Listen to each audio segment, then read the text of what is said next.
एक गोष्ट लक्षात घेतली पाहिजे की ही मॅच ही एशिया कपची मॅच होती. ते काय भारताने आणि पाकिस्तानबरोबर आयोजित केलेले ते सामने नव्हते. उगाच लोकांची दिशाभूल करायची. आंतरराष्ट्रीय स्तरावर हे चालत नाही. ज्या मॅचेस ठरलेल्या असतात आशियन कंट्रीमध्ये त्या त्यांच्या नियमानुसार व्हायलाच लागतात.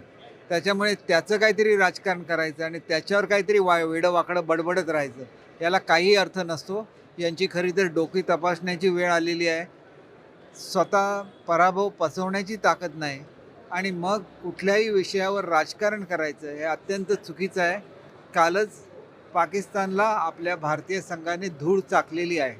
त्याचा सार्थ अभिमान हा आम्हाला सगळ्यांना आहे आणि तो अभिमान असलाच पाहिजे. आम्ही स्वतःहून कधी सामने आयोजित केलेले नाही आहेत. ज्यावेळेला आंतरराष्ट्रीय स्तरावर सामने होतात त्यावेळेला त्याच्यामध्ये कुठल्याही देशाला भाग घेण्याची संधी असते आणि ते आयोजकांनी ठरवायचं असतं. त्याच्यामुळे विनाकारण ह्याच्यामध्ये राजकारण करण्याचा कोणी प्रयत्न करू नये. भारतीय संघाच्या विजयाने महिलांचे उजळलेलं कुंकू परत आलं आहे का, असा सवाल संजय राऊत. संजय राऊत मुळातच तुम्हाला कुठली हिंमत नाही पाकिस्तानच्या विरुद्ध ॲक्शन घेण्याची. ही ॲक्शन आजपर्यंत कोणी घेतली? नरेंद्र मोदी साहेबांनी घेतली. त्याचं थोडी तरी लाज बाळगा की आपल्यावर ज्यावेळेला हल्ला येतो, पार्लमेंटवर हल्ला झाला काँग्रेसच्या काळामध्ये, काँग्रेसने काय केलं? काहीही नाही केलं.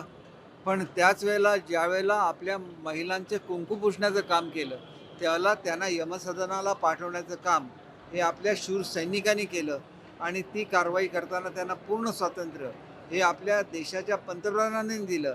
त्याच्यामुळे कुठल्याही फालतू गोष्टीची चर्चा ही सैन्य दलाने केलेल्या पराक्रमाशी करणं ह्याच्यासारखी दुसरी वाईट गोष्ट कुठलीही नाही.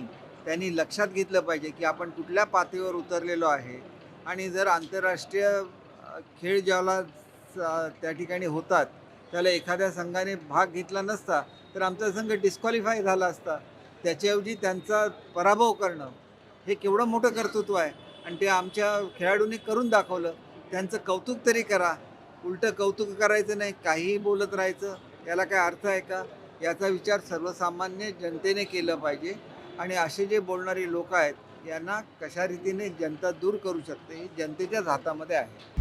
आता isakal.com आहे देशातील नंबर 1 ची मराठी न्यूज वेबसाईट. प्रत्येक अपडेटसाठी isakal.com ला नक्की भेट द्या.